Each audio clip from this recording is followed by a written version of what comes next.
Welcome back to Movie Moshow. Today we are going to review the science fiction film, In Time. If you like our content, don't forget to like and subscribe.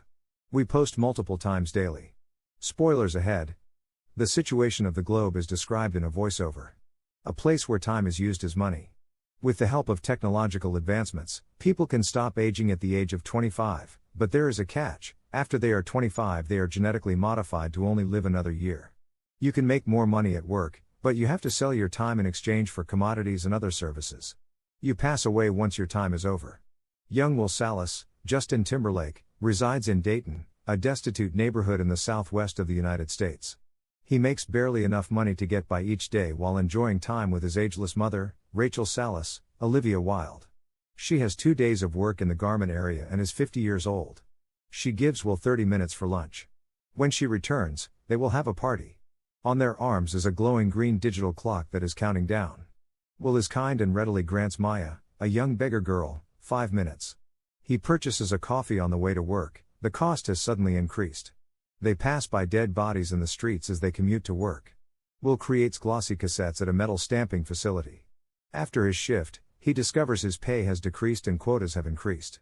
At a pub, Will runs across his friend Borel, Johnny Galecki. They witness a man serving drinks to everyone while highlighting the fact that he has over 116 years on his arm. Will is aware that the man did not reside in the ghetto and was probably trying to attract attention. Unsurprisingly, a criminal crew called the Minutemen arrives, armed and prepared to forcefully take the man's time. Fortis, the gang's boss, is actually 75 years old, Alex Pettyfer. Will steps in and assists the man in escaping as Borel and the other patrons of the tavern scatter. The two escape the Minutemen and eventually locate a dilapidated structure to hide in. Henry Hamilton, who is played by Matt Bomer, introduces himself and informs Will of the time as currency system. Although humans were still surviving, it had been created as a method of population control following advancements in anti-aging procedures.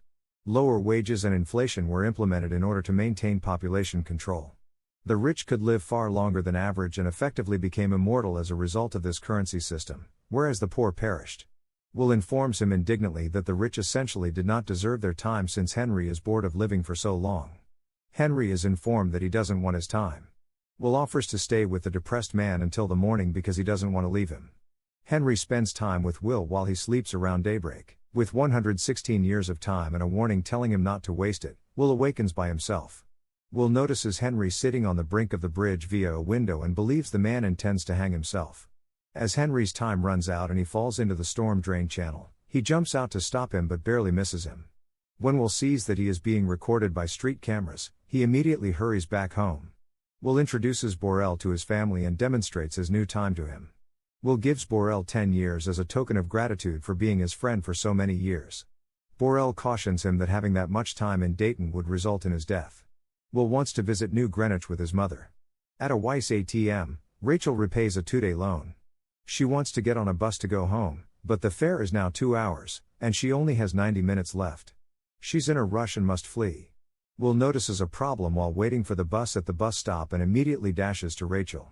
They eventually cross paths, but it's too late. The mother passes away in the son's arms. A special stretch Lincoln limo will pick him up later and drive him to a more affluent time zone, which Will has requested. He enters the dazzling, up-to-date, but sparsely populated city center of New Greenwich by passing through 4 toll booths with rising tolls. A young woman across the room notices him as he gets ready to eat at a fancy restaurant. The waitress advises him to go more slowly so he may mix in with the wealthy and proposes a nearby casino. The timekeepers, a group of authorities akin to the police, are the ones who find Henry's body in the interim. The street cameras are discovered by Raymond Leon, Cillian Murphy, who watches the footage. His co-workers question him about whether he knows the suspect and whether or not the man has a criminal history after he displays surprise at seeing Will's photo. They are corrected by Raymond, who claims that although he did not know the senior Will Salas, he did know the current Will Salas. Timekeepers have been dispatched to find Will Salas. Will encounters perhaps the richest man in the world, Philippe Weiss, Vincent Kartheiser, at the casino. Will all-ins in a high-stakes poker game and wins, now having more than 1,000 years. Sylvia, Amanda Seyfried, his gorgeous but sheltered daughter and the girl from the restaurant, as well as Philippe, are both taken aback. Will accepts Philippe's invitation to his estate for another party and partly to meet Sylvia once more.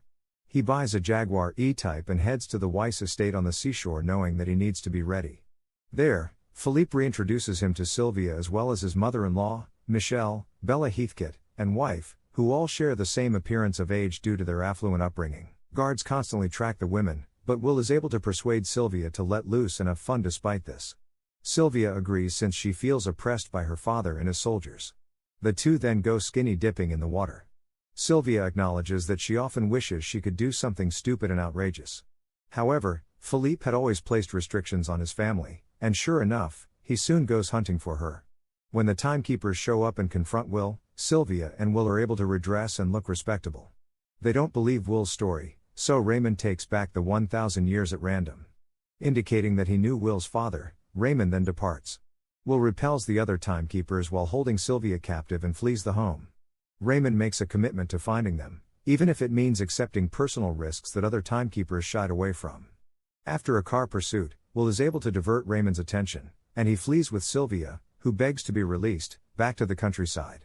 As soon as they get back to Dayton, the Minutemen arrange a trap, and the automobile is destroyed. The Minutemen find that Will has little time remaining and is therefore worthless, whereas Sylvia has roughly 10 years, so they take hers instead while Will and Sylvia are still unconscious. Sylvia panics since she has never been given so little time, and the men are forced to go before they could consume all of her time. Will reassures her that she shouldn't worry because ordinary folks go about their daily lives. Instead, in an effort to buy them some time, he takes her to find Borel. To his sorrow, he discovers that Borel had abandoned his wife and unborn child while drinking himself to death with his riches. Will is able to buy them some more time by pawning Sylvia's diamond earring set, but he is aware that this is insufficient. He phones Philippe and demands a 1,000-year ransom be transferred to the Time Welfare Office in exchange for Sylvia's release. Will is cautioned not to follow his father's footsteps by Raymond after hearing the call. Will discovers that his father actually committed something much more serious rather than simply stole time. Weiss is reassured by Raymond that he will bring his daughter back safely after discovering where Will was hiding. At Will's place, he tells that his father was an armed fighter who used a method to win time trials. He shows how you should let the other person win initially, but as they become overconfident and preoccupied as the clock ticks down, you can flip the arm and turn the tide. When the ransom is not paid the following day, Will informs Sylvia that it is probably because the timekeepers were able to prevent her father from paying it. Nonetheless, Sylvia interprets this as evidence that her father didn't value her. Will nevertheless chooses to release her and instructs her to contact her relatives. He also gives her a gun to defend herself because, after all, they were in the ghetto. After their kiss, Raymond enters and almost shoots an unwary Will as they separate so Sylvia may make her call. Instead of shooting Raymond, a distraught Sylvia does it, while Will corners Raymond and makes an effort to take his time. Raymond, on the other hand, has very little since timekeepers are trained to carry very little time in order to avoid being targets. Since Will intended to take Raymond's automobile, he kindly gives him 4 hours of his own time instead of taking the black Challenger and leaving Raymond by himself in the ghetto. Sylvia understands that calling a police car was practically calling attention to herself. They ultimately rob a blonde woman masquerading as a hooker who was riding in another limousine. They find out that they are both sought and that there is a 10-year reward for information leading to their capture.